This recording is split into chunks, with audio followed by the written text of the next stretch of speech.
want to thank you for taking the time to join us. I'm Brian Lacey, and if I'm looking a little bit frustrated, you'll find out just in a second, because folks from Heartland for Children are in to see us, and I got to tell you, I'm a little bit freaked out by having Rudolph in here, man.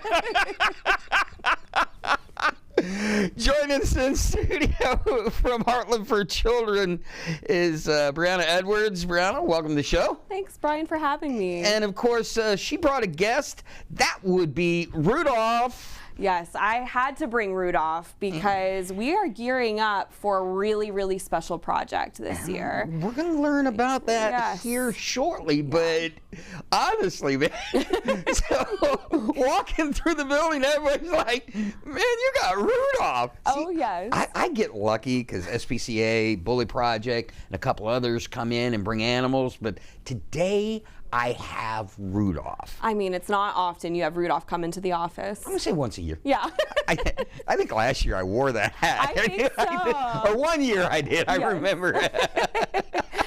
We bring him in. I remember it was slightly warm, but I was surprised I could see the teleprompter out of it. But, yes, you did great. So for folks that might not know, talk to me a little bit about Heartland for Children. Absolutely. What is the mission of Heartland for Children? Yeah, Heartland for Children, we are the local nonprofit that we are contracted with the Department of Children and Families to oversee child welfare systems, the child welfare system in Polk, Highlands, and Hardy counties. And so whether that is case management services, prevention, our goal is to strengthen children and families in our community, but we also oversee the foster care, adoption, and prevention services in our community.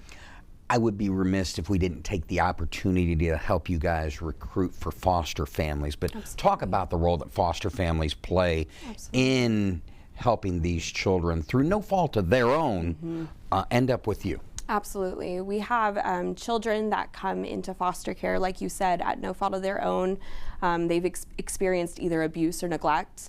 And so for a time period, it is safe, it is looked at safer for them to be removed from home at the time period so mom and dad can get the services they need.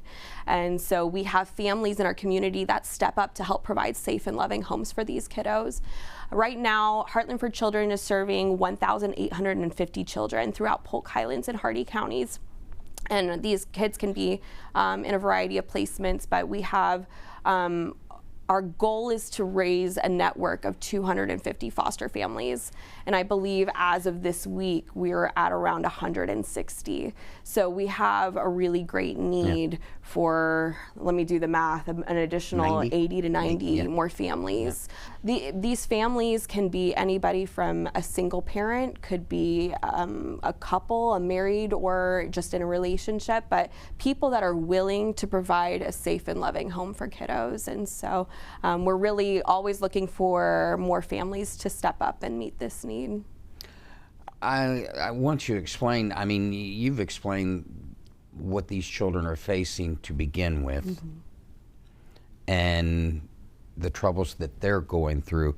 Then you add on top of not being able to be with their families at the holidays.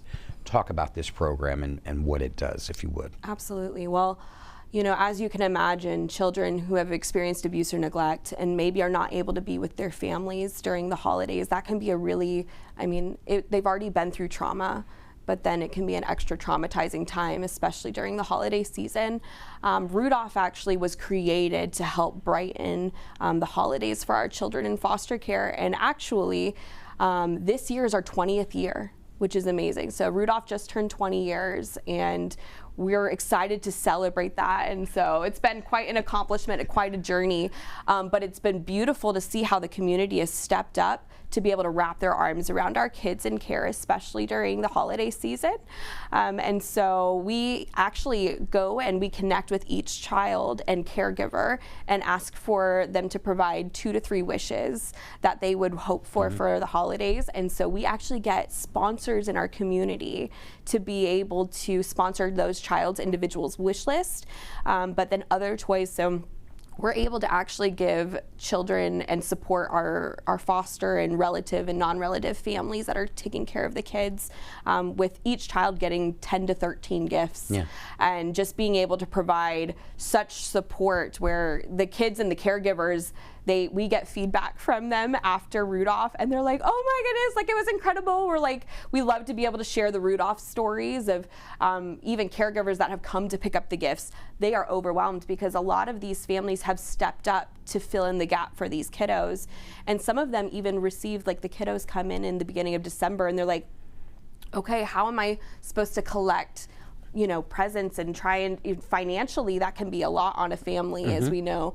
And so Rudolph is a great support for our caregivers to be able to provide those Christmas gifts, and they're overwhelmed.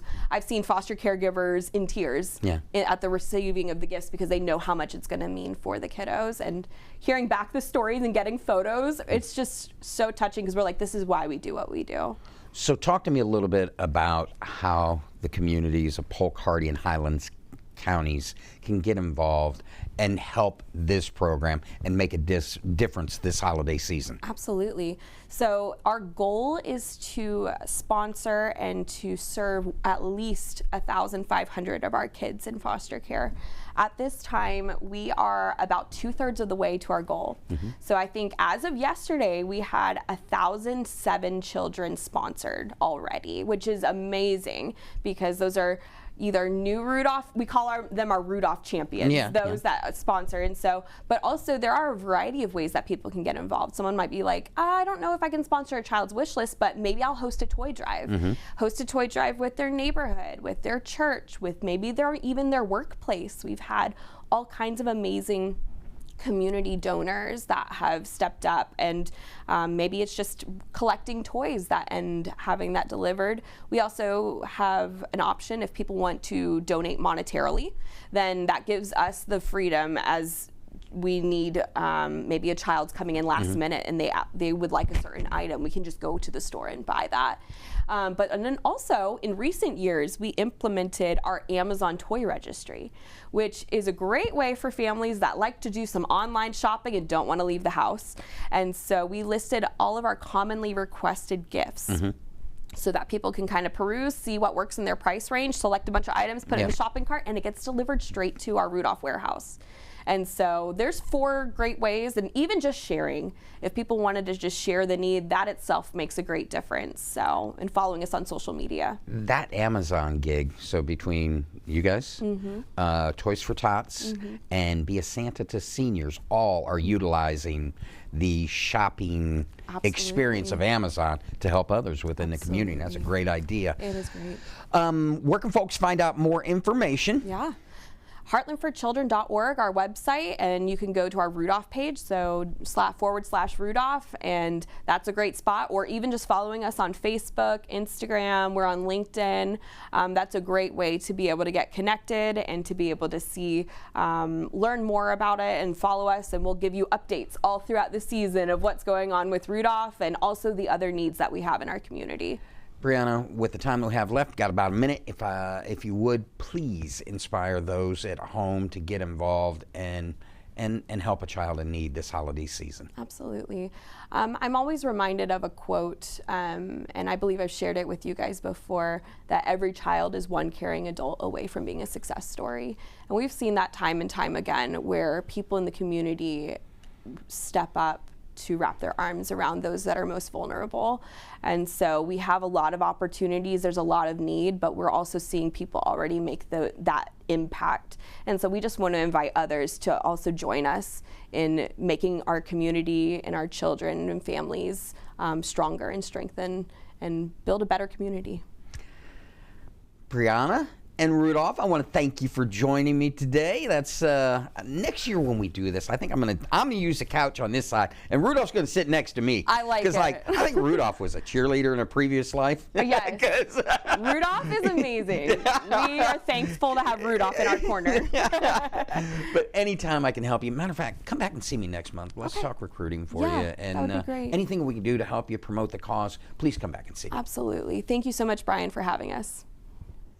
Heartland for Children invites you to join them for their 21st annual Rudolph Roundup Holiday Toy Drive throughout December. For the past 20 years, Heartland for Children has coordinated the annual Rudolph Roundup Holiday Toy Drive to benefit local children who have experienced abuse and neglect and are receiving services through the foster care system.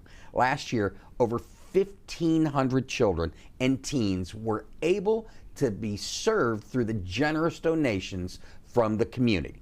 Now, if you need more information on the toy drive, give them a call, 863-518-8900, extension 214, or look them up at www.heartlandforchildren.org or follow them on social media.